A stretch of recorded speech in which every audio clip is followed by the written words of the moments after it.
ایک واقعہ سناتا ہوں خواجہ معین الدین اجمیری کا. عطائے رسول ہند الولی حضرت خواجہ معین الدین اجمیری رحمت اللہ تعالی علیہ. میرے حضرت صاحب فرمایا کرتے ہیں ہم کتر قادری ہیں پر ہم کھول کے یہ بات مانتے ہیں کہ ہندوستان کے بادشاہ کا نام معین الدین اجمیری ہے. یہ ببانگ دول مانتے ہیں. بہرحال ہند الولی حضرت خواجہ ہے اجمیری ہیں. خواجہ اجمیری جب نئے نئے آئے نا یہاں اجمیر شریف میں آپ نے خیمہ لگایا تھا, کپڑے کا خیمہ لگا کے اس میں رہتے تھے. تو ایک نوجوان تھا وہ باہر رہتا تھا اجمیر سے, تو وہ آیا کچھ دنوں کے لیے, پڑھائی سے فارغ ہو کے اجمیر کا رہنے والا تھا لیکن باہر رہتا تھا. جب یہاں آیا نا وہ عصر کے بعد وہ گزرتا خواجہ اجمیری کے خیمے کے سامنے سے, جھونپڑی کے سامنے سے, تو خواجہ صاحب عصر کے بعد بیٹھ کے رویا کرتے تھے.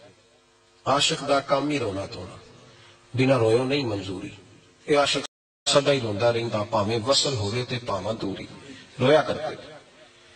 تو نوجوان بڑا سادہ سا تھا, بچپن میں والد فوت ہو گئے, صرف ماں ہی ماں تھی. ایک دن اماں سے جا کے کہنے لگا یہ مسلمانوں کا سادھو روتا کیوں ہے؟ اماں کہنے لگی مجھے کیا پتا. بچہ کہتے میرے اندر تجسس بڑھ گیا کہ بابے سے پوچھوں تو صحیح کیوں روتا ہے. 2 4 5 10 دفعہ میں گزرا. ایک دن بے چین ہو کے میں کمرے میں چلا گیا مجرے میں, تو میں نے کہا بابا کیوں روتے ہو؟ کہنے لگے مجھے اپنے شیخ کی یاد آتی ہے, مجھے یاد آتی ہے. تو وہ بچہ کہتا مجھے اس وقت تک پتہ نہیں تھا کہ محبت میں بھی رویا جاتا ہے.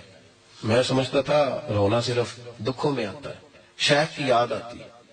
حضرت عائشہ صدیقہ رضی اللہ تعالیٰ عنہ فرماتی ہیں جس دن نبی پاک صلی اللہ علیہ وسلم رات کے وقت ہمارے گھر آئے نا, حضور نے فرمایا ابو بکر چل تو نے میرے ساتھ مدینے جانا ہے. تو میں نے جناب صدیق اکبر کو روتے دیکھا, تب مجھے پتا چلا کہ محبت میں بھی بڑا رونا آتا ہے, محبت میں بھی رویا جاتا ہے. فرماتے ہیں خواجہ اجمیر, تو وہ نوجوان کہنے لگا بابا پیار میں بھی رویا جاتا ہے؟ کہاں. کہنے لگا میں نے بھی رونا ہے. تو آپ فرمانے لگے 2 شرطیں ہیں کہ کلمہ پڑھ جا, دوسرا میرا مرید ہو جا, آ جائے گا رونا. کہتے بلوش ہی لگ گئی, کبھی آنسو دیکھے ہی نہیں تھے. حضرت اجمیری کہتے ہیں اس طرح کر لے. کہنے لگا جی میں اپنی اماں سے پوچھ لوں. اماں کے پاس گیا تو اماں کہنے لگی بیٹے میں تجھے جانتی ہوں, تیرے دل میں جو بات بچپن سے آ جاتی ہے نا پھر وہ نکلتی کوئی نہیں. تو اس طرح کر لے جس طرح بابا کہتا ہے, اس لیے کہ تو نے پیچھے تو ہٹنا نہیں. جا کے مرید ہو گیا, کلمہ پڑھ گیا. اب بابا جی کہتے ناشتہ بھی میرے ساتھ کرنا ہے, شام کا کھانا بھی, اور فجر کی سیر میں بھی تو ساتھ جائے گا. پریت ہو گئی, پیار بڑھ گیا, پر کٹ گئے, زندگی بابے سے وابستہ ہو گئی. اب چند مہینے جب گزر گئے نا پوری لو لگ گئی. تو بابا جی کہنے لگے بیٹے تیری 3 چھٹیاں ہیں, 3 دن تو نے مجھے ملنے نہیں آنا. بالکل 3 دن کے بعد آنا. اس نے کہا مسئلہ ہی کوئی نہیں, پرواہ ہی نہیں تھی نا, پتہ ہی نہیں تھا. تو وہ چلا گیا گھر, صبح سے شام تک رہا. شام کو اماں نے روٹی دی تو 3 روٹیاں کھایا کرتا تھا, اب ایک لقمہ بھی نہ توڑا جائے. اماں کہتی بیٹے خیر ہے. اماں جی پتہ کوئی نہیں, کو اندر کمی ہے کسی چیز کی, کوئی خبر نہیں, پتہ کوئی نہیں. خواجہ صاحب رحمت اللہ تعالی علیہ کا وہ مرید اماں بار بار پوچھتی لیکن کوئی بات ہو تو بتائے نا. کچھ نہیں اماں کوئی نہیں. بڑی مشکل سے شام ہوئی, شفق غائب ہوئی, اندھیرا جو چھایا, ساری دنیا بستر پہ لیٹ گئی, تو اس نے اٹھ کے چھت پہ گھومنا شروع کر دیا. بچہ نہ سوئے تو اماں کیسے سوئے.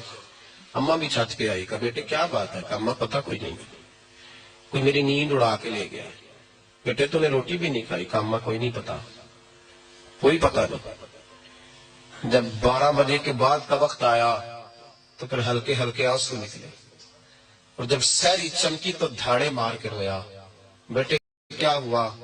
لگا اماں میں نے بابا جی کے پاس جانا ہے, اسے کہہ مہربانی کرے, میں نے یہ جدائی میرے بس کا روگ نہیں, اب نہیں میں نہیں رہ سکتا. فجر کی نماز پڑھ کے تو اماں گئی, کہنے لگی مہربانی کر اسے بلا. تو بابا جی کہنے لگے اسے کہہ ابھی تو 1 دن گزرا ہے, ابھی تو وقت بڑا پیچھے ہے, ابھی ٹائم ہے. بس اگلے دن کی جو شام ہوئی تو ماں کے قدموں میں گر گیا, کہنے لگا خدا کا واسطہ اسے کہو میرا نہیں گزارا ہوتا, اب نہیں, اب عادی ہو گیا, اب اگر اس کی دید کا نشہ نہ ملا تو مر جاؤں. حضرت اجمیری رحمت اللہ علیہ کے پاس اماں روتی ہوئی آئی, کہنے لگی بابا مجھے نہیں پتا تیرا اس کا رشتہ کیا ہے, میں تو ماں ہوں. اس کے آنسو گرتے ہیں تو میرا کلیجہ پھٹتا ہے, وہ جب روتا ہے تو میری جان نکلتی ہے. مہربانی کر اسے دید کا نشہ دے, میرا بیٹا ہے بلکتا ہے, دیکھ رکھا نہیں جاتا. جب یہ لفظ کہے تو آپ فرمانے لگے ماں تو اویس کرنی کی ہو تو میرے رسول دیدار منع کر دیتے ہیں, تو ماں بن کے آئی ہے تو تجھے کیسے روک دوں. فرمایا جا اسے کہے آ جائے. اب وہ وہاں سے نکلا تو دوڑا آیا اور آ کے کھڑا ہوا تو حضرت اجمیری مریدوں کو سبق پڑھا رہے تھے, کتاب کھلی ہوئی, بات ہو رہی تھی مریدوں کے ساتھ گفتگو ہو رہی. وہ آ کے کھڑا ہو گیا, ایک نظر یوں اٹھائی تو دروازہ, بڑی دیر سے کھڑا ہے, یوں نظر اٹھائی اس کی طرف دیکھا, بس دیکھا ہی تھا کہ وہ دھاڑے مار کے رونے لگا. تو حضرت اجمیری نے مسکرا کے ایک جملہ کہا, فرمایا پتہ چل گیا محبت میں بھی رونا آیا کرتا ہے. پتہ چل گیا, دوڑ کے قدموں میں آیا. تو پھر لوگ کہتے ہیں جب وہ آیا نا تو آنسو حضرت اجمیری کے بھی نکل گئے, رو پڑے, آہیں نکلی. فرمانے لگے بیلیا رات سویا نہیں نا؟ کہا حضور نہیں. فرمایا میں بھی نہیں سویا. تو اگر بیدار تھا تو کل شام روٹی نہیں نہ کھائی؟ حضور نہیں کھائی. فرمایا میں نے بھی کوئی نہیں کھائی. یہ محبت دو طرفہ ہوتی ہے, یک طرفہ تھوڑی ہوتی ہے. اگر تو نے نہیں کھائی تو میں نے کب کھائی؟ میرے بھائی, ہمارے مشائخ نے محبت کی زنجیروں میں باندھا مریدوں, تو بند کر گزارے نہیں ہوتے تھے.